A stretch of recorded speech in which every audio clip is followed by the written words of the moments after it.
نمی‌کردم برای نجات زندگیم مجبور شم با زن شوهرم معامله کنم. سلام، من فرشتم. ممنونم که وقتتون رو میذارید و به داستانهای من گوش میدید. همه داستانهایی که اینجا میشنوید واقعی و شخصیت‌های اصلیشون قبل از ضبط خودشون این داستانا رو خوندن و تایید کردن. اگه موقع شنیدن سوالی براتون پیش اومد تو کامنت ها بپرسید. من از خود شخص داستان براتون جواب میگیرم. آخر هر داستان هم یه ویدیو جداگانه داریم که همه سوالات رو جواب میدیم. خوشحال میشم با لایک و سابسکرایب حمایتم کنید. قسمت دوم. توی مراسم یه مرد خوش برخورد و جذاب بود. اما حالا یه مرد اخمو، سرد و شکاک. اولین شب وقتی لباسم رو عوض کردم و اومدم توی اتاق، با نگاه تیزش از سر تا پامو برانداز کرد و زمزمه کرد: چرا این لباسو پوشیدی؟ متعجب نگاهش کردم. چی؟ لباسم مشکلی داره؟ مگه من نگفتم لباسای باز نپوش؟ اخم ریزی کردم. این لباس باز نیست. توی عروسی همه از اینا پوشیده بودن. خودت دیدی؟ چشماشو ریز کرد. اما اون فرق داشت. جلوی مهمونا بود. توی یه عروسی بود که پوشش زنای اونا به من ربطی نداشت. اما اینجا تو فقط مال منی. باید بدونی چی بپوشی و چی نپوشی. دلم هوری ریخت. ولی چیزی نگفتم. فقط سکوت کردم. اما این تازه شروع ماجرا بود. چند هفته بعد زندگی با آرمان تبدیل شده بود به یک کابوس. از سر کار که می اومد اول موبایلم رو چک میکرد. هر پیامی که میدید سوال پیچم میکرد. این کیه؟ چرا بهش پیام دادی؟ چرا اسمشو سیو نکردی؟ یه وقت میخواستم برم بیرون 1000 تا سوال میپرسید. با کی میری بیرون؟ کی برمیگردی؟ چرا انقدر دیر؟ خوشم نمیاد زنم زیاد بره بیرون. یه بار که گفتم میخوام برم خونه مامانم جدی و سرد نگاهم کرد و گفت لازم نیست هر روز بری اونجا. تو الان زن منی، خونه خودتو داری. هر بار که اعتراض میکردم به حرفاش فقط یه جمله تکراری تحویلم میداد: من نگرانتم، نمیخوام کسی اذیتت کنه یا خوشبختیمون خراب بشه. ولی این نگرانی نبود. این یه قفس بود که هر روز تنگتر میشد. 2 ماه از زندگیمون گذشته بود که فهمیدم آرمان معتاده. اولش باورم نمیشد. یعنی نمیخواستم باور کنم. ولی رفتاراش، چشمای قرمز و بیحال، بی‌حوصلگیش،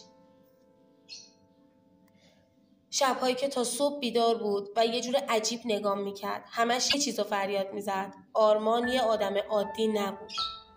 آرمان یه معتاد بود. نشستم یه گوشه اتاق، زل زدم به حلقه توی دستم. این همون زندگی بود که قرار بود خوشبختی بیاره؟ با خودم گفتم شاید اشتباه میکنم. شاید فقط باید یه دوره سختی رو بگذرونم تا به آرامش برسم. ولی نه. یه مرد سالم تا این حد عصبی، پرخاشگر و بی‌مسئولیت نبود. دیگه طاقتم تموم شد. گوشی رو برداشتم و شماره مادرش رو گرفتم. دستم میلرزید ولی دیگه نمیتونستم سکوت کنم. سلام مامان، خوبی؟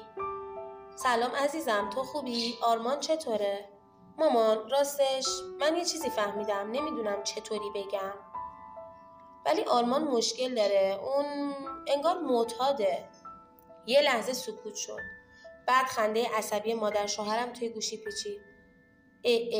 این چه حرفیه دخترم؟ مگه چی کار کرده بچم؟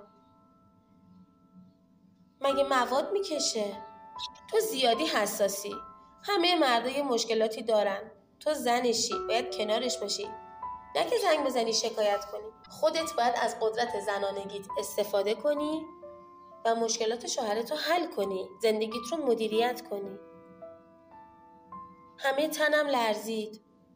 چطور میتونست انقدر راحت ازش دفاع کنه؟ یعنی اینا از اول میدونستن و هیچی نگفتن؟ یهو گفتم یعنی چی مامان؟ چطور میتونین اینو بگین؟ من باید کنار یه مرد معتاد بمونم؟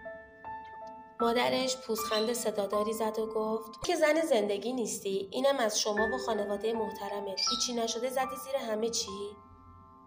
دیگه هیچی نگفتم. اشکام ریخت روی گوشی. تماسو قطع کردم. توی اون خونه دیگه نمیتونستم بمونم. همون شب وسایلمو جمع کردم و زدم بیرون. قهر کردم. وقتی رسیدم خونه بابام، مامان و بابا با نگرانی زل زدن بهم. چی شده دخترم؟ چرا اینجوری برگشتی؟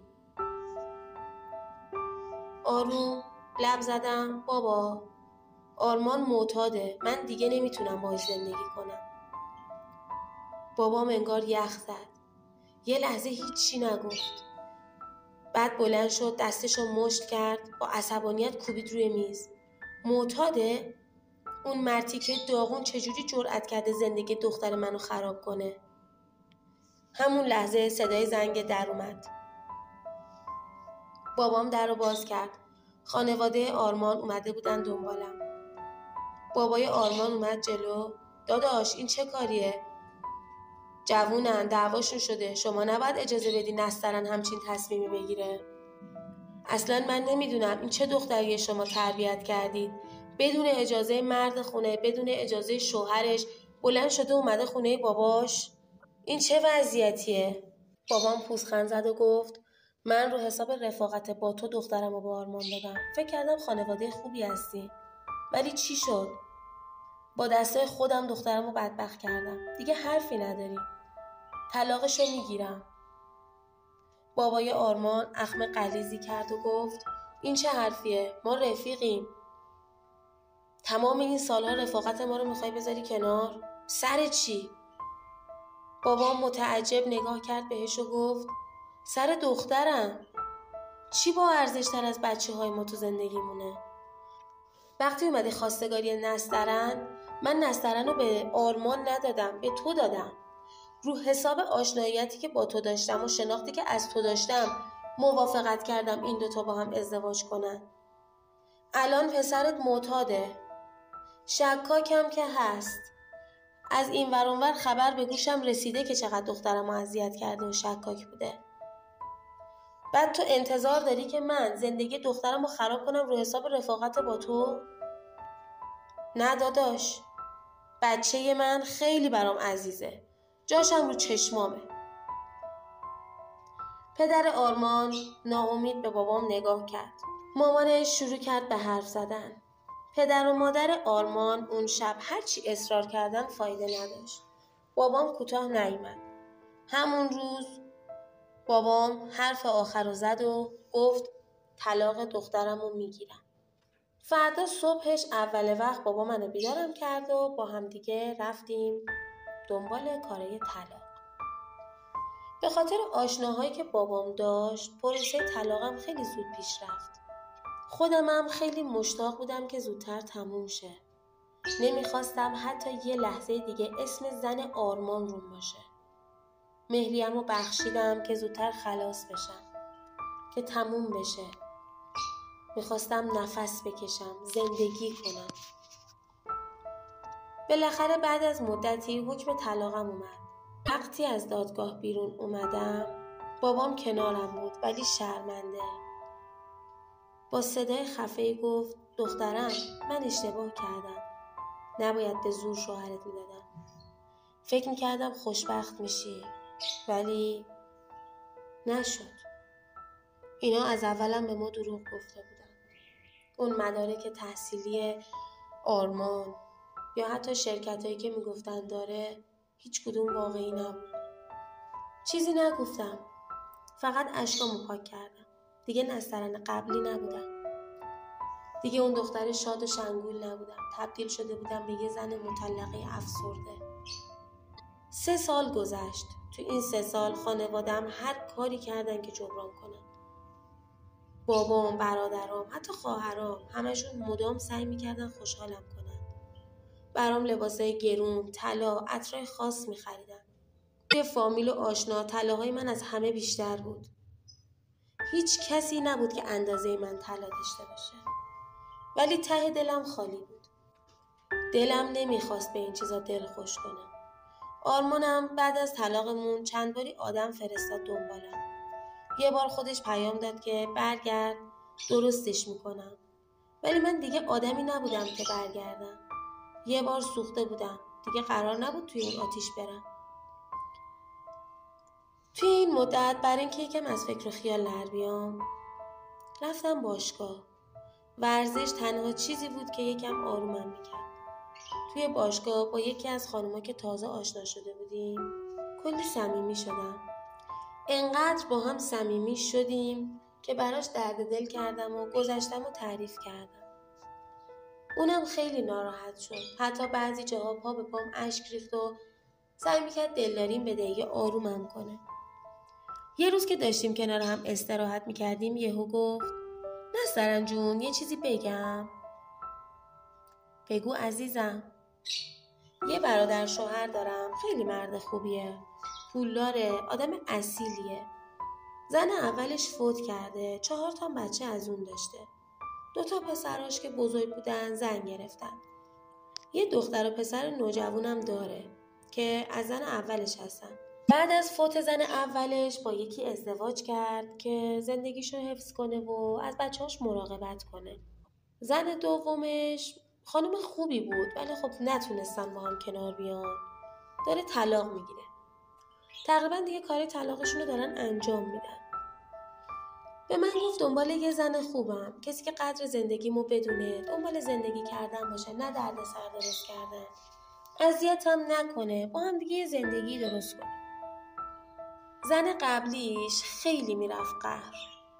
قشنگ هفته یه دفعه 2 دفعه بلند میشد میرفت قهر. این بنده خدا مجبور بود با 4 تا بچه‌هاش و عروساش بره دنبال خانومش. دیگه کم کم نتونست تحمل کنه. به زنش گفتش که بری قهر، من نمیام دنبالت. بعدم با هم دیگه به مشکلات خیلی زیادی خوردن و الانم دارن جدا میشن. سکوت کردم. ولی یه حسی ته دلم میگفت چرا که نه. یه فرصت باید به خودم بدم برای زندگی. آروم گفتم والا من باید با خانوادم حرف بزنم. نمیتونم الان بگم آره یا نه. نذاشت حرفمو کامل کنم. سریع گفت اتفاقا خیلی خوبه. قول میدم که اون از تو خوشش میاد. منم از وقتی دیدمت حس میکردم که به درد هم میخوریم. مرد خوبیه نسترن. از وقتی که یادم میاد و تو خانوادهشون بودم این بنده خدا فقط در حال کار و تلاش بوده. حالا تو با خانوادت صحبت کن. شمارم هم که داری. اگر نظرت عوض شد بهم خبر بده. قبول کردم. ولی نمیدونم چرا با همون چند تا حرفی که زد من یه حس عجیب گرفتم. ندیده و نشناخته انگار یه چیزی تو دلم روشن شد. به محض اینکه رفتم خونه موضوع به مامان و بابام گفتم. کلی استقبال کردم. بابام یکم فکر کرد و گفت تمام اون مشخصاتی که دوستت بهت داده رو کامل بگو.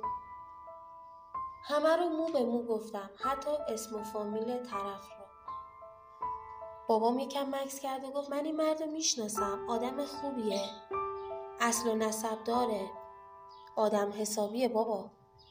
مامانم با ذوق گفت خدا رو شکر. حالا که بابا تاییدش میکنه پس بگو بیان برای خواستگاری. همه چیز خیلی سریعتر از چیزی که فکرشو میکردم داشت پیش میرفت.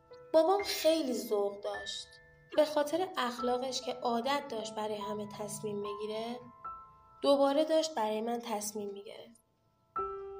من دوست داشتم ازدواج کنم ولی از وقتی بابام وارد این قضیه شد استرس گرفتم. یه ترسی ته دلم بود که نکنه داستان آرمان دوباره تکرار بشه. نمیخواستم دیگه بابام برام تصمیم بگیره. حس میکردم تصمیم‌های اشتباه اون باعث شد که من به اینجا برسم. هنوز بابت ماجرای آرمان نبخشیده بودمش. توی دلم ازش دلگیر بودم. حس میکردم ممکنه بازم برام تصمیم اشتباه بگیره. اگر از این قسمت داستانم خوشتون اومد و میخواید بقیهش رو بدونید خواهش میکنم لایک و سابسکرایب یادتون نره.